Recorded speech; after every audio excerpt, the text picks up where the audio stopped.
containers.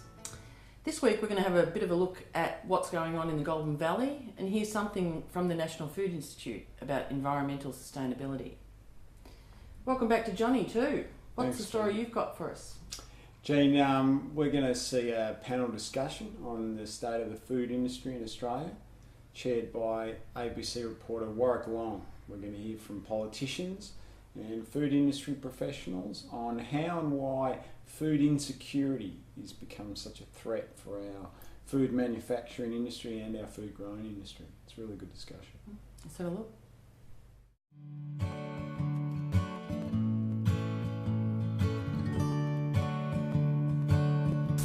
Clear our product officially.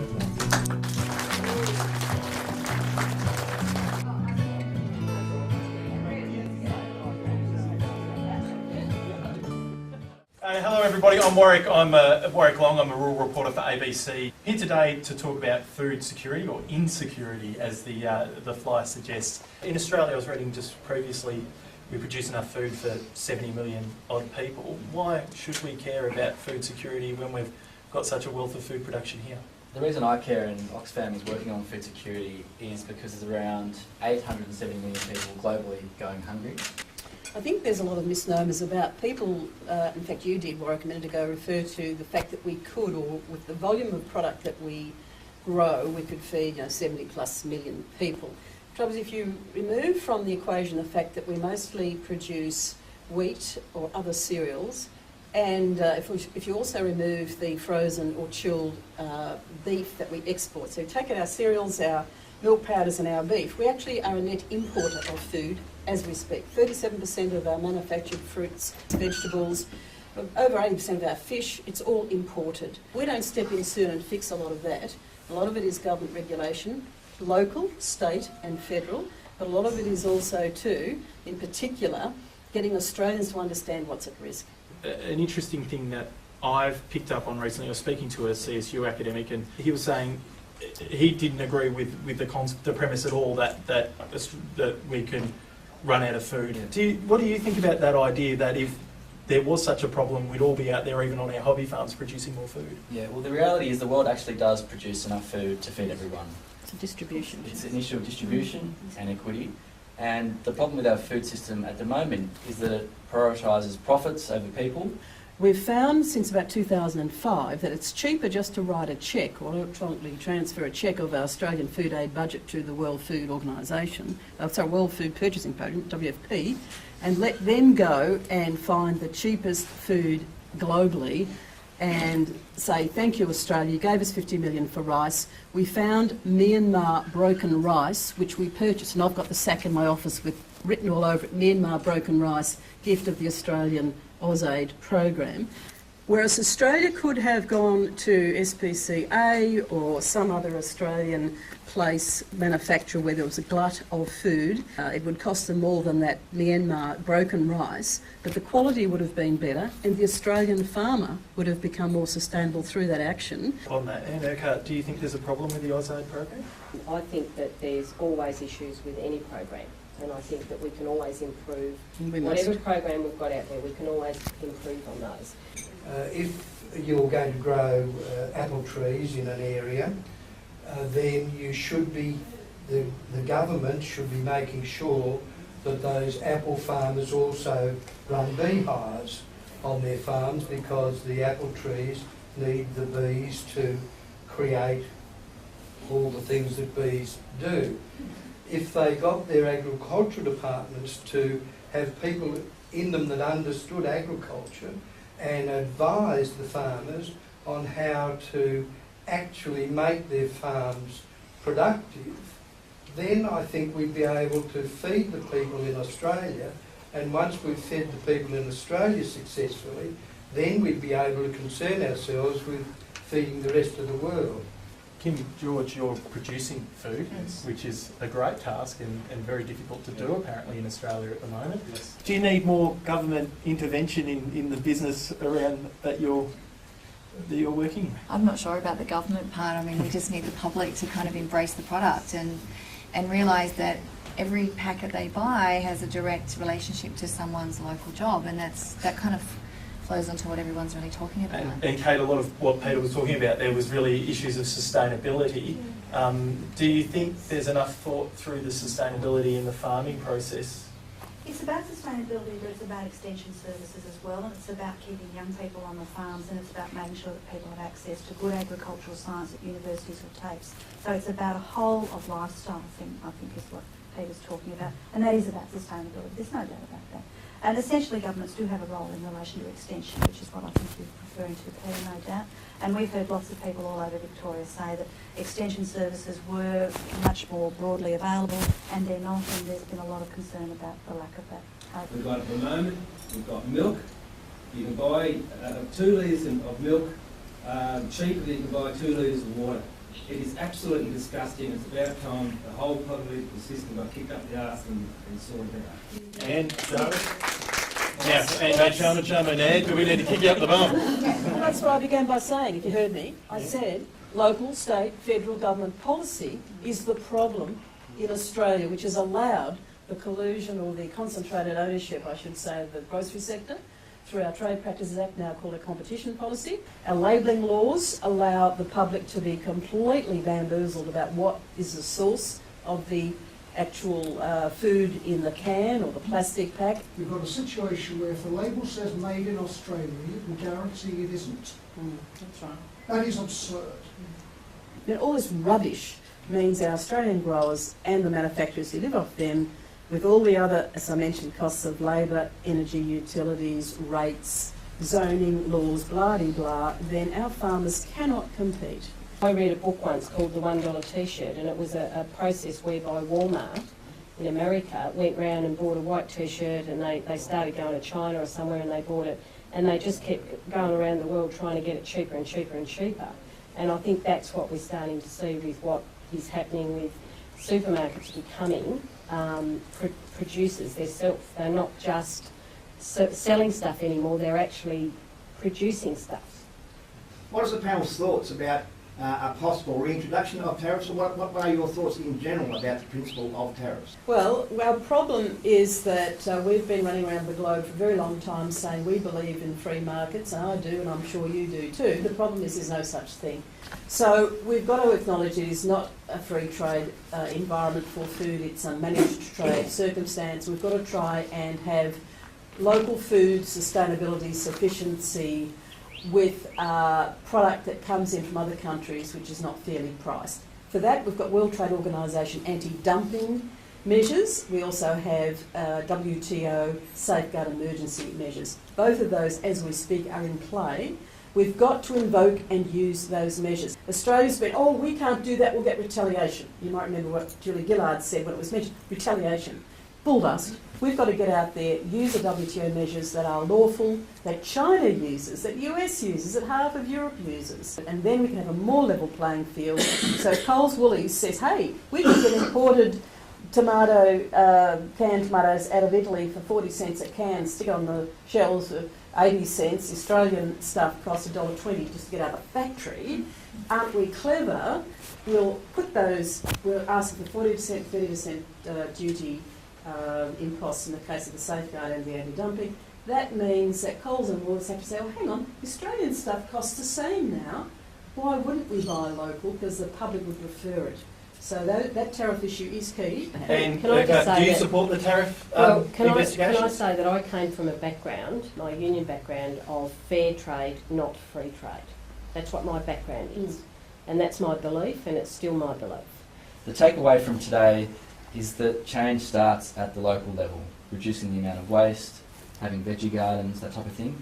But importantly, we can't let up the pressure on the big multinationals, whether it's Coles and Woolies in Australia, or the big food and beverage companies like Nestle, Unilever, Coca-Cola, Pepsi. Can I just say that I reckon one of the significant things that's happened here today and the work that you've done here with this co-op is that you have localised what you do.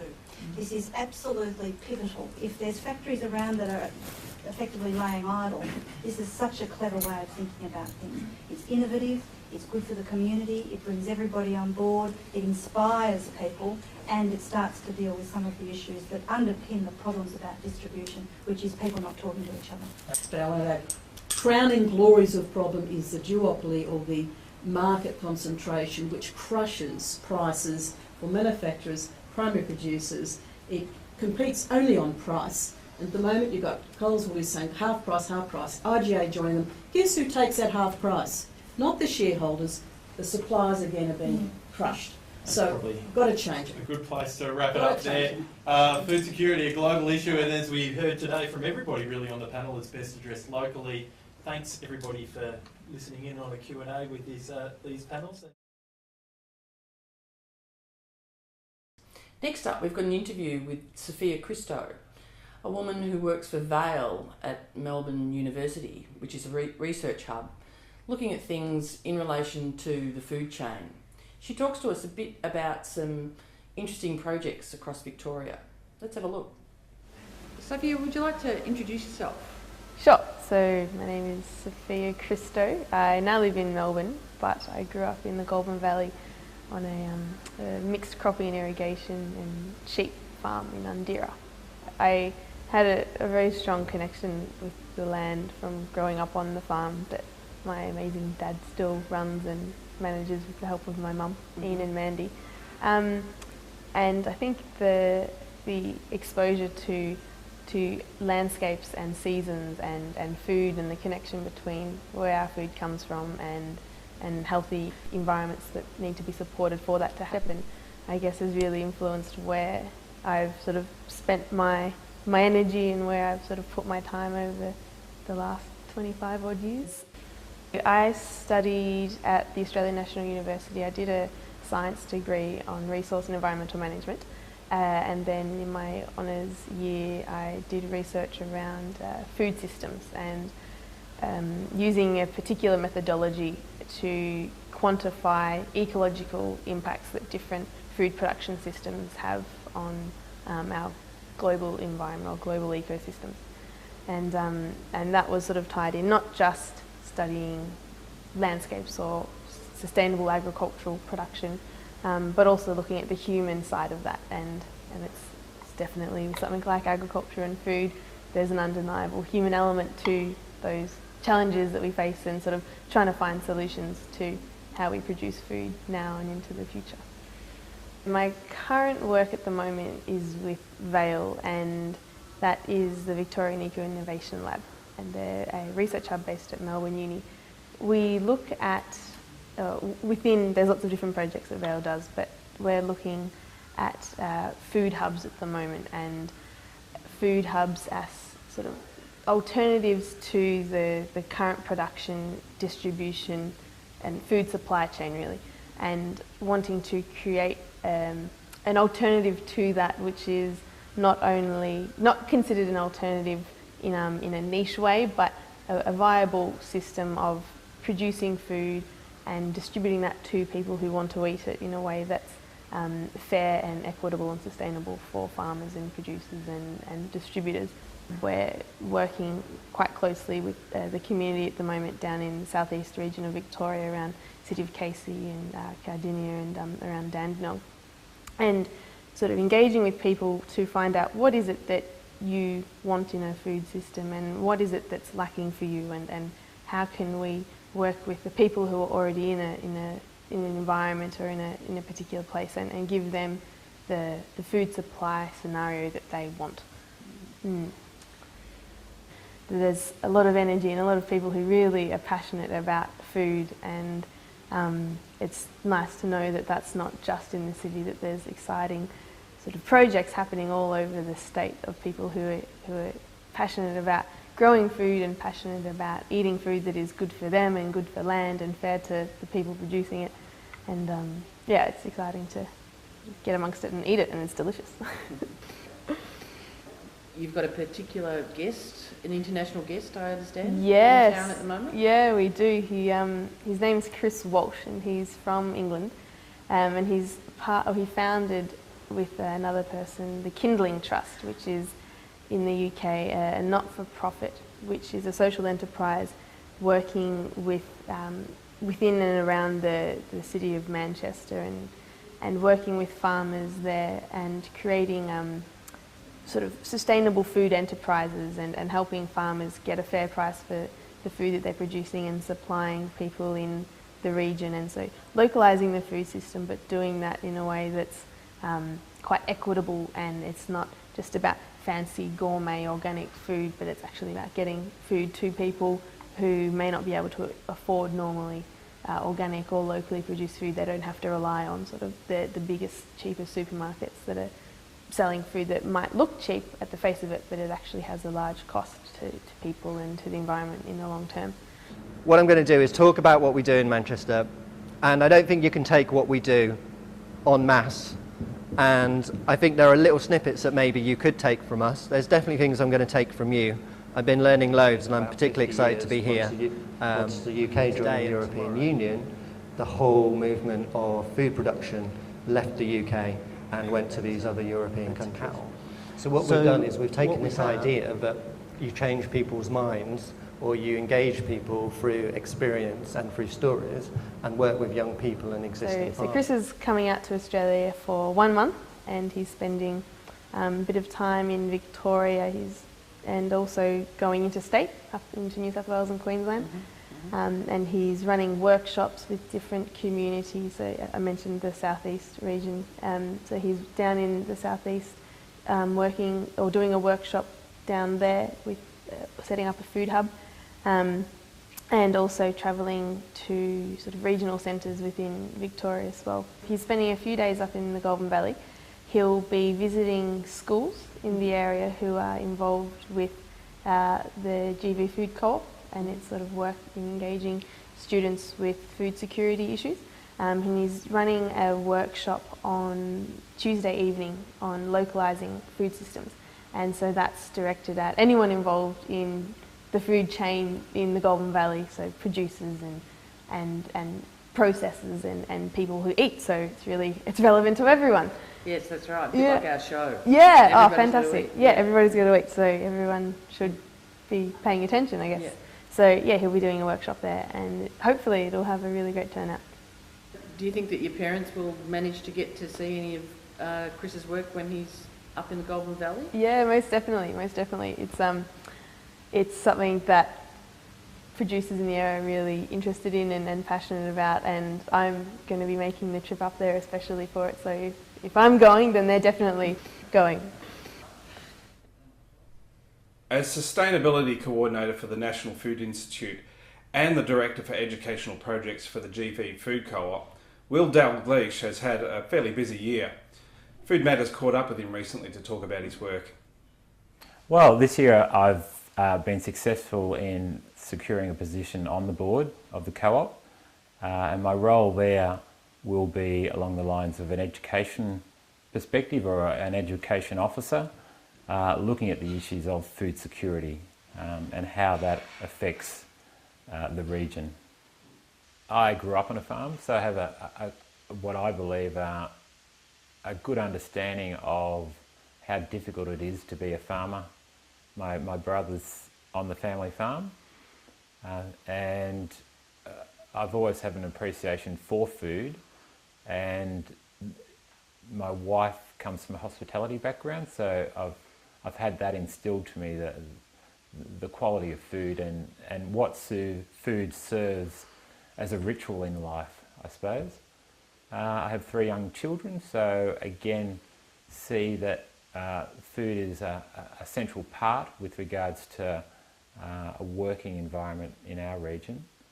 So see that that's another reason why it's good to be involved. You know, we've got some issues going on that aren't just unique to the Goulburn Valley.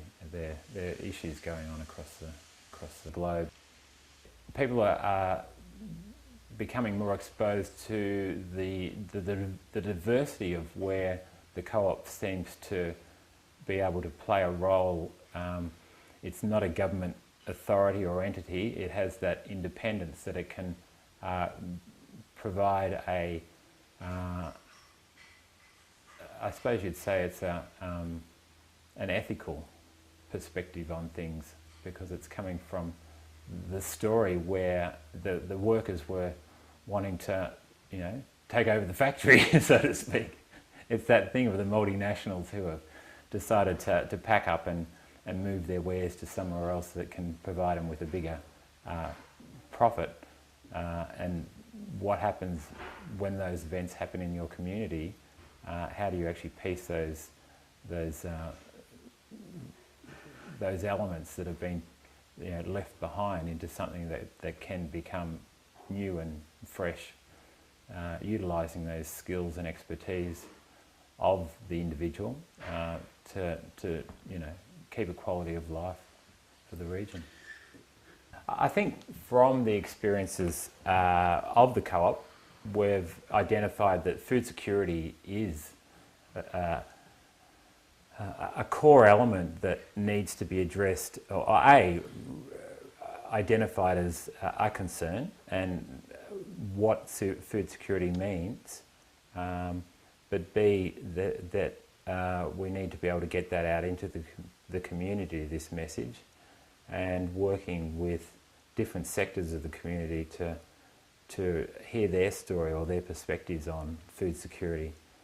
Earlier this year, we were fortunate to be able to work with schools in promoting a food security program, so that schools were able to utilise money that we were able to provide with them through a food security awards, and from that we're being able to provide a link to other programs going on, like the Chris Walsh experience, so that they are able to recognise that their situations aren't necessarily something they're experiencing alone, as it's happening across the region and also around the world.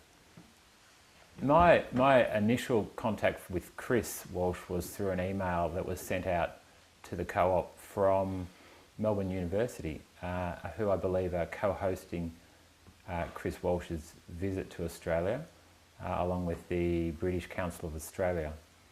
And when I read Chris's CV, and I suppose you'd call it press releases, it indicated to me that he had the skills and the experiences that were quite valuable to where we are at the moment, even though he's coming from the other side of the globe, and Manchester is the north area of England. There are some strong correlations between the food production and the working class of the United Kingdom that are similar to the Golden Valley region.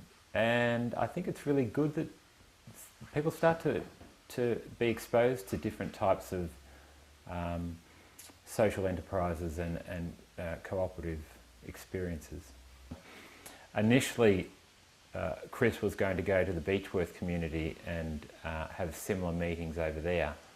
However, that wasn't able to come to fruition, and so we're getting people from that Beechworth, Wangaratta and Mansfield area that are coming across to Shepparton to be part of our event, which is on this evening between 6:30 and 9:30 in Shepparton. Within the region, our region itself, we've got the Shepparton Council represented through a councillor and also their small business development unit. We have a few, I would say probably 4 ag consultants. We have Goulburn Murray Water, we have La Trobe University and Goulburn Ovens TAFE, and I believe also Southwest TAFE. 3 or 4 shop owners who deal in specialty produce, local produce, organic farmers, right through to a lady who's developed a software package that you can buy online shopping, and she's at that final stages with regards to releasing that, so that would connect the home consumer with the actual producer. I had the opportunity recently to film an interview with Chris Walsh, who is a founder of the Kindling Trust in Manchester in the UK, a social enterprise working with farmers on fair trade. He's interviewed by Warwick Long from Regional ABC. Let's have a look.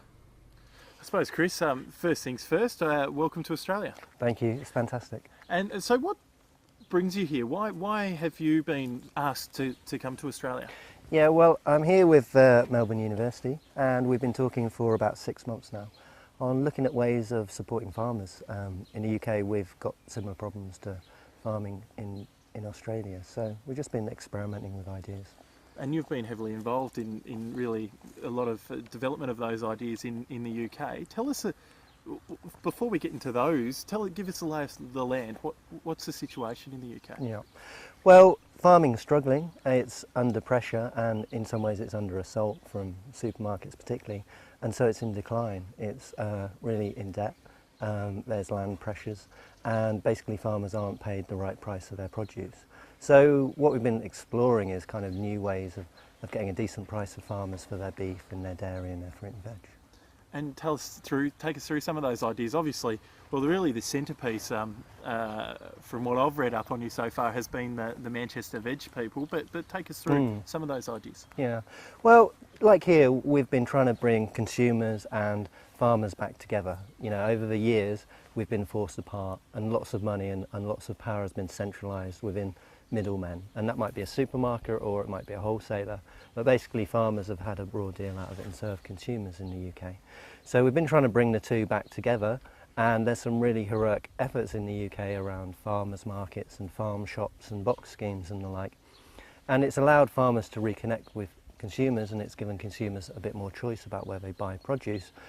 But the problem is we've not been able to get the scale. So you know, a farmer can only go to so many farmers markets, especially if you're on a farm all day. So what we've been trying to do is find new ways of getting that scale, engaging more farmers, getting more produce to consumers in a more direct way. So this is where we've helped set up Manchester Veg People in Manchester. So how does it work? How did you find a way? Well, we're still trying. We've only been going for a year, so we can't guarantee that it will work in the long term. But what we've tried to do is learn lessons from the past. So in the past you would have co-ops. You'd have co-ops of farmers, or you might even have co-ops of consumers. What we've tried to do is create a co-op of farmers and consumers. And we're trying to get groups of farmers and institutional and corporate buyers together to think more broadly about food and to look at the food system as a whole. So we have a co-op of farmers and producers and ultimately consumers. So our co-op at the moment consists of 8 farmers around Greater Manchester, and they come together with the buyers, and it might be a university, it might be a school, it might be a cafe, and we sit down at the start of the year and we talk about what produce is required. So a university might come along and say we want 1,000 tonnes of potatoes, and the growers will come together and say, okay, we can provide that. And amongst the growers, they will decide who is best to grow that crop, and they will go away and come up with a price. And that price is based on the true cost of production. There's no market price involved in the whole process. They come back to the buyers and say, okay, we will provide those potatoes for you for $1 a kilo or whatever. And then within the co-op, there's no negotiation on price. So the buyers either say yes or no. And if they say yes, the growers go away and grow that produce. And if they say no, the growers look at something else to produce. Has this worked? You said it's been going for a year. So far, has the system worked itself out? Yeah, it's working well. As I say, we've got 8 growers, and they range from farmers who have a couple of 100 acres of land growing field crops. We've got egg producers, we've got horticulturalists growing under glass. So we offer a range of produce. We grew about $300,000 worth of produce this growing season, which is new produce. It wouldn't have been grown otherwise, and that was sold to people like the University of Manchester and about 20 restaurants in the city. And next year we're looking at expanding that probably $500,000 worth. We would never want our farmers just to be providing for our co-op, and we also wouldn't want the buyers just to be buying from us. So the produce is seasonal, so we can only provide a certain amount of food throughout a year. So it's it adds value to what is happening, and it offers an alternative at scale, but it isn't something that is going to replace 100% of the food system. Like anything, it's not the answer for everything. No. The Kindling Trust is involved in lots of different projects. We're about reconnecting city and countryside. In the UK, there's real polarisation. There's a real misunderstanding between urban and rural communities. So we spend a lot of time trying to engage people in cities on the importance of our rural hinterland. So we've helped set up community composting projects, we've helped set up composting enterprises, we've been involved in setting up environment centres, we work a lot with school projects. And how do you find that reconnection process? Because it has been a real problem in Australia too, and obviously we even have a greater geographical disadvantage. And often people are it always seems a complaint with very few answers to how to reconnect urban population with where their food's grown particularly. Yeah. How are you finding your efforts? Do you see a change, or is it the same people getting involved in the various projects? Yeah, no, we see a change. I mean, this word local is bandied a lot around in the UK, and it's used a lot by the supermarkets. And I think people are waking up to the fact that it's not about local, it's about being connected. We have various food scares in the UK, and people need to trust their food, and that only comes about through personal relationships. So yeah, I think there's a movement away from this word local and being reconnected, and that only works when you take people from the city out onto the farms and you bring farmers into the kitchens.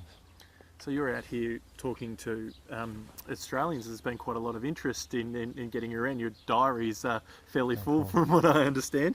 I suppose, how does this sort of eat local, this concept of reconnecting people with food systems, how do you see that applying to Australia, where obviously we are a much larger country and in some respects more urbanised, even though we've got all of this extra land than the UK? Well, I think the real enjoyment and the real enthusiasm for farmers markets really kind of points to the way forward. I think people are really waking up to the role supermarkets play in our food system and the insecurity they ultimately bring about. So I think it's about building on that connectedness. People really want to get out into the countryside and enjoy it, and the farming communities really want to engage consumers in new ways that brings about a better price for their crops and their beef. What we've been trying to do with the University of Melbourne is move beyond farmers markets and box schemes and farm shops, and what we've been looking at is if we can supply universities, hospitals, schools and the like, if we can bring this kind of food equality to a broader range of people. Because I'm fortunate enough to be able to get to a farmer's market and lots of people aren't. So if we can offer those food choices in different ways, via a school meal or in a hospital, or just looking at ways of scaling up the opportunities for farmers to get a better price, but then also make the food access greater. I think we spend a lot more money on, as a government, as a society, on public food. So 1 in 3 meals eaten outside the home in the UK is through a school meal or in a hospital or Meals on Wheels or in a prison even. So I think we do have a culture more of asking our politicians where they're spending our money and why they're not spending it on good food. And I think that there are opportunities here, but they're probably slightly different. And what we've tried to do, particularly with schools, is involve the parents. You know, if parents are asking, we want our school curriculum to involve the young people going on to schools and the farmers coming into the schools and talking about the importance of agriculture, and we're looking at cooking as part of a curriculum, and if we're looking at school meals as being a complementary thing to that, then we can get politicians and school governors and the like to be thinking less about the cost of that individual potato and thinking more broadly about the benefits that good food bring about. I think we've got to think more about the farmers. I think very often we focus on the food, the good food, the quality of the food, the recipe, and we need to think more about where that food was produced, and we need to get in touch and appreciate and value farmers more. I think farmers need to be working more together, and I know that's difficult. You know, people are out on the fields, 18 hours a day, but I think we need to find a way of working together and having some power. In the UK, farming isn't particularly powerful politically. Across the Channel in France, farmers are much more powerful, and as a result they get a lot more money. Not through subsidy, although that plays a part, but from the shop price. They get money for their produce in a more equitable way. Is that difficult? Because really in the English, Australian, even American mindset, farmers are quite ruthless in competing with each other for market access, for a place to sell their produce, and working together almost doesn't appear to be in their fabric sometimes. No, and in the UK there is, we're pitted against each other, and what that results in is we're encouraged to become more efficient, and therefore we're encouraged to become larger and larger.